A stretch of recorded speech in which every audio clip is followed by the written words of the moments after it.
আসসালামু আলাইকুম প্রিয় বন্ধুরা, কেমন আছেন? আজকে আপনাদের মাঝে একটি ধাঁধা নিয়ে আসছি আমি। খুব সুন্দর ধাঁধা। একটি নদীতে একটি নৌকা আছে। নৌকায় 900 কেজি মাল বহন করতে পারে।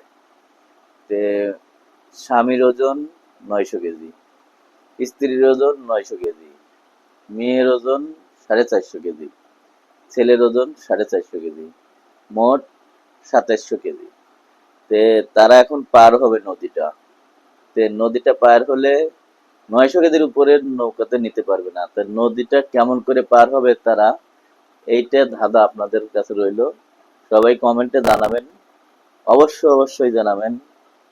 যে প্রথম বলতে পারবে এই ধাঁধাটার উত্তর, তাকে আমি 200 টাকা বিকাশে পুরস্কার হিসেবে দিব ইনশাল্লাহ।